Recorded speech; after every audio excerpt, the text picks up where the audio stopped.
for a long time. Okay, Right, very good. right. And how long have you been with the fire department? For about 4 years. 4 years, okay.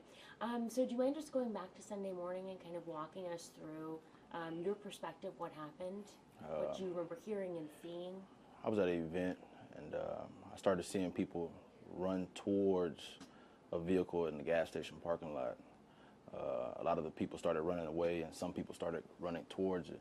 So I started asking people, what's going on, and people were telling me he's shot, and he's dead, and just some type of emotion came upon me, and I walked over there and checked out, and sure enough, he was laying in the car, slumped over. So I just went to what I normally do, just started checking for pulses, and I couldn't feel anything. So I was asking people, like, help me get him out the car, and people were just still walking away. I think people were just in shock. So a guy named Stephen Boone, he said, "Man, I got you. I'll pull him out the car." And my best friend were on the side of me, and I just pulled him out and just started doing chest compressions. And probably the hardest chest compressions I've ever done in my life. And like I said, I didn't know the guy. And after we got a pulse back, I just called OEC and just gave him an accurate detail, account of what happened, and was just praying that somebody could come. I was just waiting to hear the sirens, just waiting, just praying to hear a siren. So Wow. that's about it. Yeah. Would you say kind of like firefighter instinct took over? Yeah, a captain told me it was duty, not courage. And I think that's what we're trained to do as firemen, police officers, or whatever. I mean, I think that's what we do. When we see a bad situation, we just go and try to make it better. Yeah. You're able to act without any preparation. It was weird because normally when you make calls like this, you have a crew. And you have people that you can bounce ideas off of, and you have a captain that's taking control of a scene. But at this point, I was just alone, and it was a hard decision for me to make if I actually wanted to take this. But I guess God just came down and just said, "Hey, do what you have to do." Yeah. So talk to us kind of about, I know you said in your Facebook post, when you initially checked his pulses, there was no pulse, or you couldn't find a pulse, and then later you could? Well, so I couldn't find a pulse. Checked for a carotid pulse, checked for another pulse, couldn't find it. So I had to make a decision if I wanted to pull him out and actually start doing chest compressions. So after he pulled him out, I just got on my knees and just started pressing on his chest, just going over the metronome sound in my head, just making sure that I was on beat and doing what I was supposed to do. And then I felt a chest rise, and I was kind of confused. I thought that I didn't do my assessment correctly, because normally CPR doesn't work like that. And I heard him make a grunting sound, and it was like a very distinguished sound, and it kind of bothered me. But then I checked for a pulse again, and he had one, and he was breathing, but he was still unconscious. So do you think those chest compressions then brought his vitals back? Oh, I can almost definitely say those chest compressions help. I really do believe that. I do. Do you remember how many chest compressions you were able to do? I do not. I just went for what I knew. I just kept going. Then when I felt the chest rise up, I just kind of got shocked. And I just stopped and checked for a pulse again, and sure enough, his heart was pumping. I mean, like I said, like a marathon runner. And it was amazing. Wow. And so then you got in the ambulance and you rode with him to the hospital? Well, I didn't. I actually just ran up to the ambulance and gave them a report. I got on the ambulance and pulled a stretcher off and started gathering things that I knew they would need. And eventually the captain came over and said, "Hey, man, we got it from here." And it was the...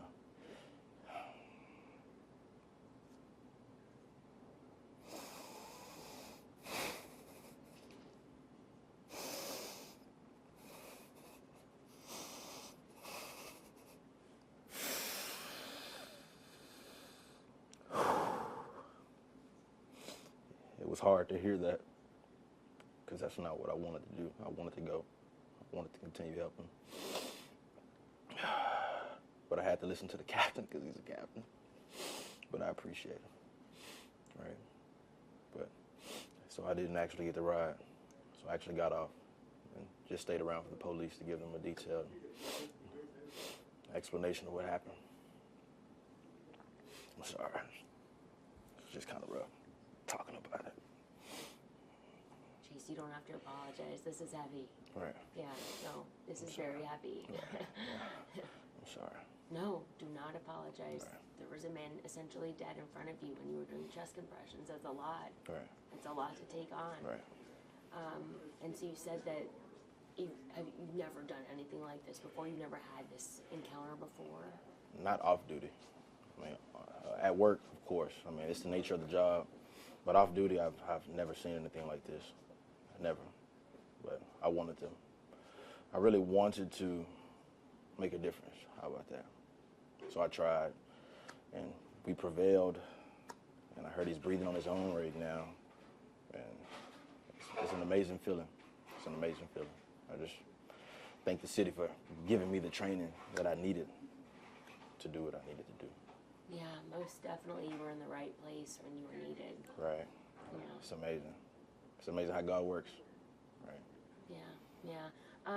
Have you said that you've heard that he's breathing on his own. Did Right. you hear that from his family, or who did you? After the post, you know, when I said I wanted the post to go viral, I just thought it would be like 100 shares. For me, that would be good enough, because if I can get 1,000 people to stop sharing this, you know, it would have made me feel better. But then his family started contacting me and telling me, hey, he's breathing on his own. And honestly, when I found out, I was actually at work.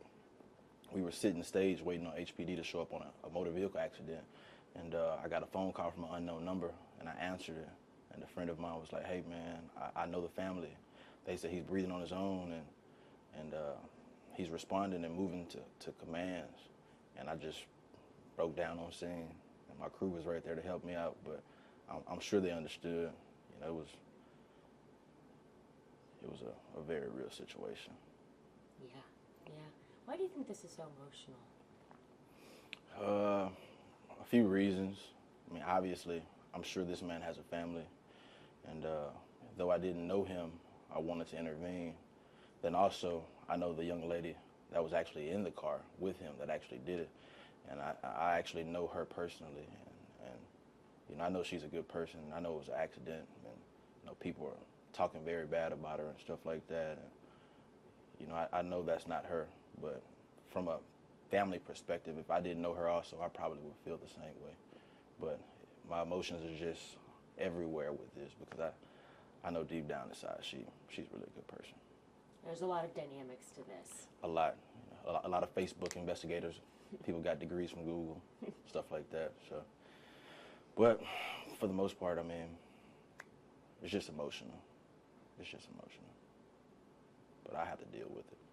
But the people have been helping me out. They've been commenting and calling, and I don't know how everybody's getting my number, but it's happening. How are you able to cope at home? Well, today was actually my first time actually going home, because when it happened, if I'm not mistaken, I had to go to work the next day. So yesterday I was at work all day, and really it was my crew helping me, but you know, family and friends and stuff like that. Mm-hmm. So that's about it at this point. And you know, the city actually sent Dr. Busser down to talk to me yesterday at work, and he actually helped me out, gave me a different perspective. That's good. That's good. Have you seen the Facebook video? No, I didn't. It's hard to watch, so. Yeah, I didn't. Yeah. I know what that type of stuff can do to someone's mind. And I encourage everybody not to go watch it, because most people aren't ready for the sleepless nights and the demons that come with watching something like that. Something you can't unseen, right? Yeah, you can. You can. I had countless people say they watched it on accident and they couldn't sleep, and I understand. Right. Have you spoken with Cassandra since? Has she said, or on scene, what was her demeanor? She was in shock. It's just simple. She was in shock. Haven't talked to her since, though, but I'm praying that she's doing well. Because this is taking such a huge toll on you. I can't even imagine the two people that were in the car when this happened, kind of how they're even dealing with this, and they don't have the professional resources. Yeah, and that's the hard thing. Also, you know, I didn't watch the video, so everybody started to tell me what they heard and what they saw. I really just wanted to stay away from it because I didn't want to have any more images or any more thoughts. And I'm sure both of them are very sorry. You know, I don't know the other guy that was in the back seat, but I'm sure he was sorry. Mm-hmm. So were they all at the same event together with you? I'm not sure. Okay. She was, but I'm not sure about the other two. But obviously, they were there. You see what I'm saying? So I don't really know because I don't know the other two guys at all. Mm-hmm. Right. And what was the event? It was just like a little social gathering. That's all it was. Okay. There's no violence. Everybody was having a good time. Nothing bad happened throughout the whole night. Everybody was positive, and it just changed for the worse. Yeah, yeah. So were you guys just like down the street when you heard what was happening? I'm just wondering how far you had to run or walk to get. Well, where the gas station is located right next to a strip center. So we were all in the parking lot of the strip center, probably 15, 20 feet away. But I didn't hear anything, but I just saw the commotion. Okay, so you didn't hear the shot fired? I didn't. I just saw people running towards and running away, and people saying he's dead. He's shot, and I just had to go see, just to make sure. And luckily, you know, I did. Yeah, yeah. So I did speak with Stephen Boone, and he said that there was an off-duty firefighter there. He took control of the scene, and he did his chest compressions. Right. Yeah. Yeah. Do you know for how many minutes you were working? I can't tell you. You know, I understand your question, but you know, in those situations, we don't think about that type of stuff. We just do what we're supposed to do. Just do what we're told to do, and that's what I did. I just did what I knew how to do, exactly. So I don't know how long. I don't remember even making the phone call. People told me. It was a blur. It really was a blur. So. Yeah, I bet you lose kind of like time conception or processing all that. In the fire department, they talk about tunnel vision, and it can really be a gift and a curse. But I'm sure I full-blown tunnel vision. Like I was just trying to get people to be quiet, to move away, to let me just figure out what was going on, so I could do what people probably expected me to do. Yeah. If you could say anything to Devin's family, or to Devin himself, what would you say right now? I'm praying for you. When you get out, we have to meet up. I have to meet you. To his mom and father. You know, I'm sure you raised a good son, and hopefully he'll continue to be able to do great things in life. Yeah, and he has a 5-year-old little girl. We learned yesterday. I found that out also. I'm just glad that he'll be able to be there and watch her grow.